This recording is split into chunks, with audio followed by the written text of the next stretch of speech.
Hey guys, my name is Daniela Andrade, and I am live in Limbo.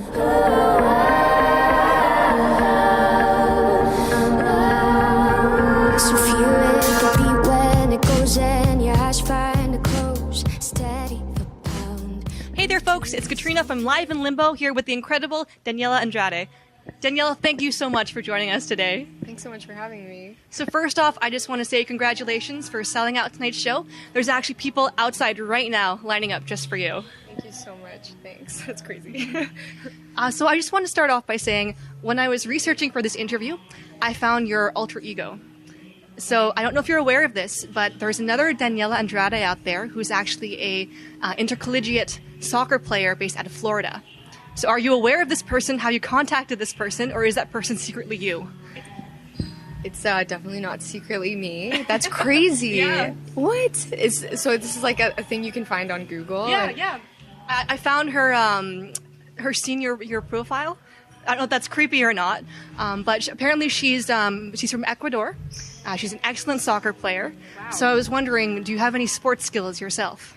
Yeah, actually, all throughout junior high and high school, I played on volleyball teams, and I really like basketball. But volleyball, badminton, and basketball were the games that I played. And it's a lot of sports, but no soccer. No soccer. Okay. Because I bruise so easily. So I remember I was just like, that wouldn't look super great if I was just always bruised on the legs. But I would love to try sometime. But it's in the name. You never know. Exactly. So you can confirm that you do not, in fact, moonlight as a intercollegiate soccer superstar. No, I'm not that cool, unfortunately. You are pretty cool, I must say. That'd be super awesome. Like by night, I'm a soccer player. Yeah, that'd be cool. So you don't moonlight as a soccer player, but you do, in fact, daylight and moonlight as a YouTube celebrity. Yeah. So tell me about that. What's that like?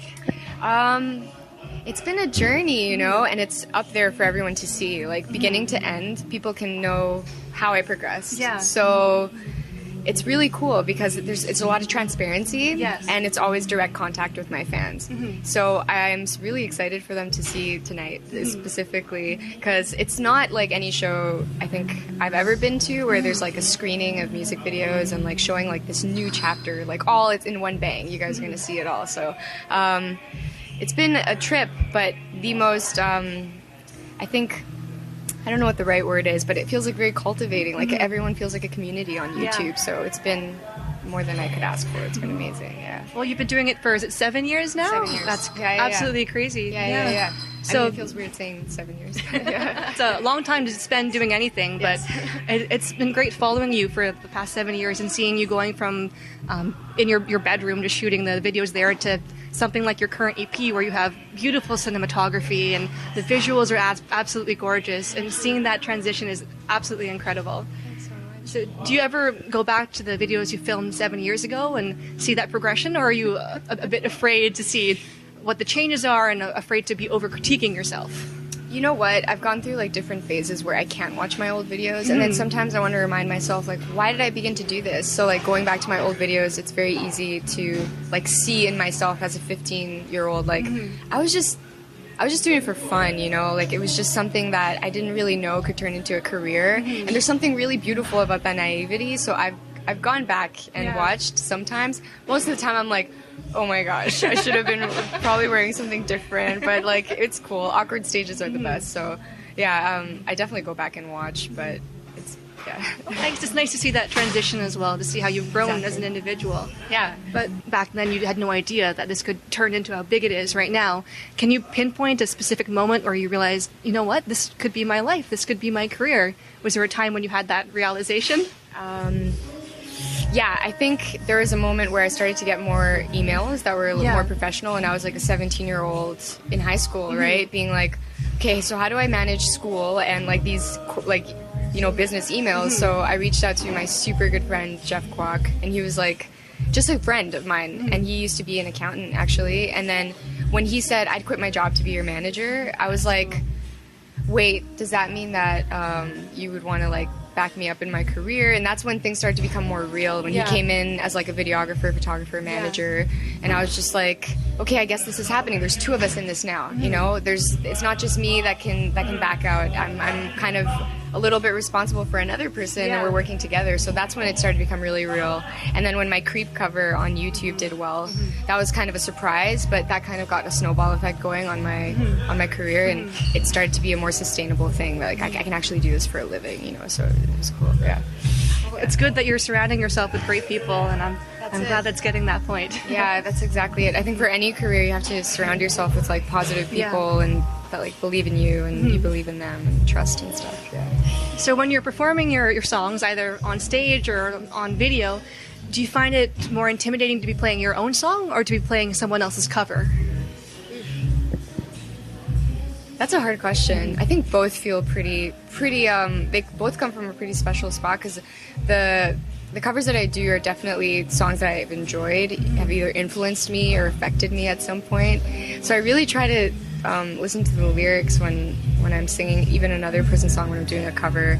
But you definitely feel more vulnerable a little bit when it's your own song because it's coming from personal experience for sure. All my songs personal experience. So. Both kind of the same. Maybe, original songs are a little more like, I feel a bit more antsy about it, but yeah. Well, everyone's loved your personal stuff so far, so thank you for sharing it with the world. Thanks. Now, for the past 7 years, you've done a great job of putting out very regular content on YouTube, and that's in between touring, in between writing, in between going to school back when you were younger. And what's the process like for you? How do you make sure that you keep that steady schedule of great content? Oh, man.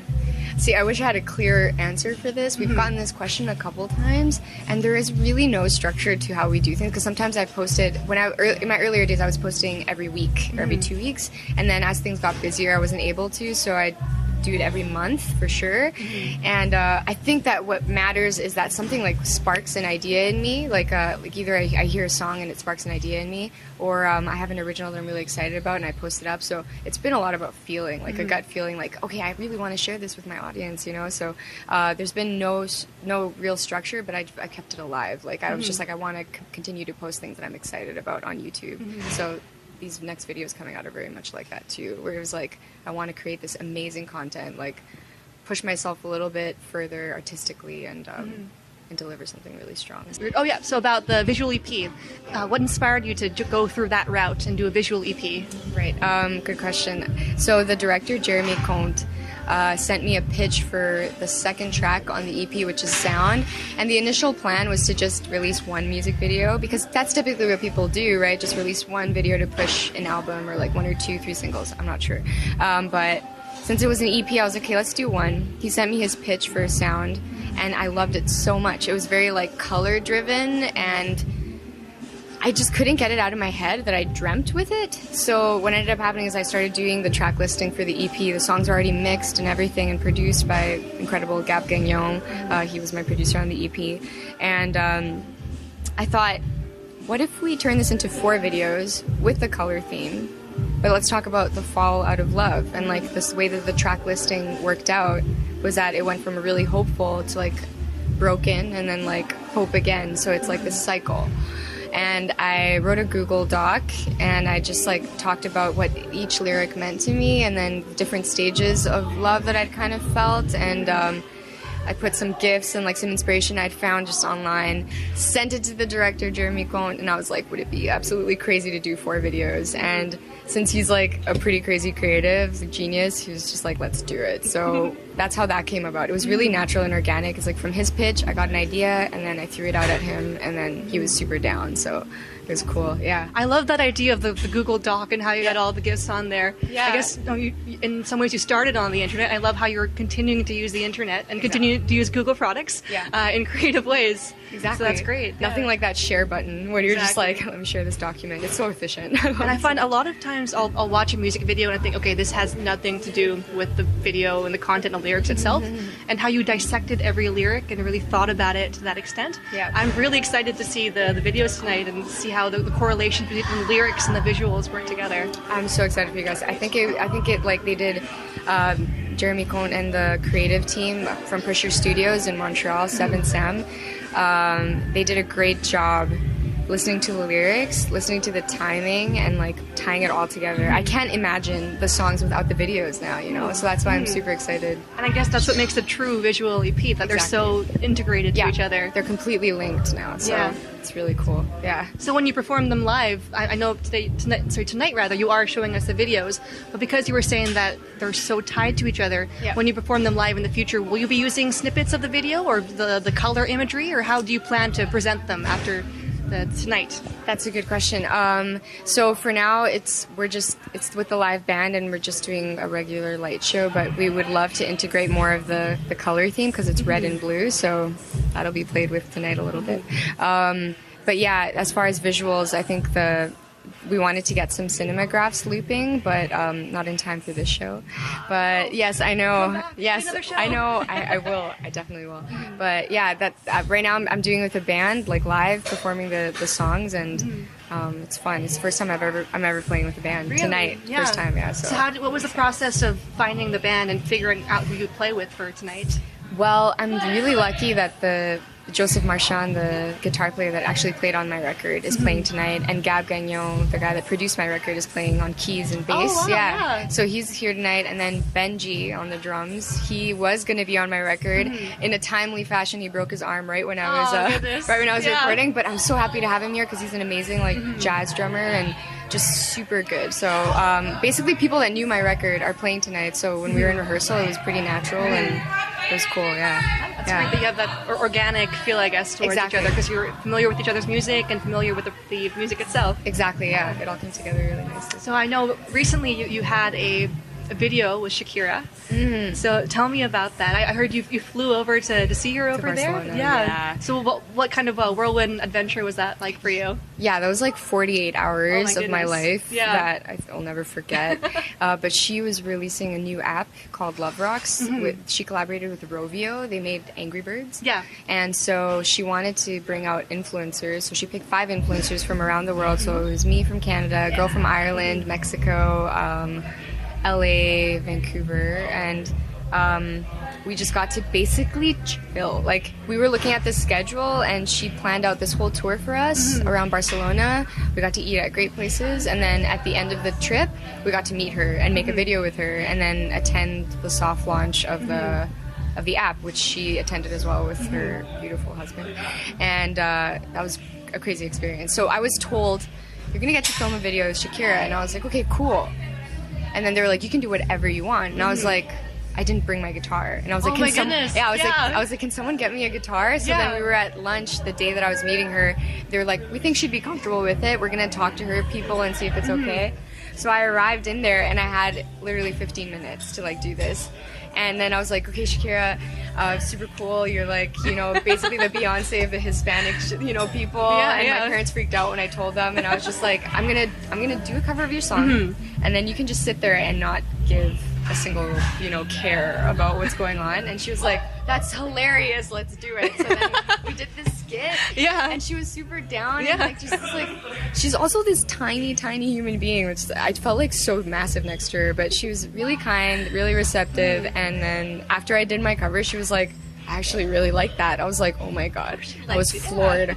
I was just, thank you so much. And then I left, and then I was like up buzzing in the stars the entire night. I was like, did that just actually happen? It's one of those things you feel like you're going to wake up from, for real. And it's great now you have that video too as that keepsake and that reminder of that amazing 48 hours you had together. Exactly, yeah. That's crazy. It's really memorable, yeah.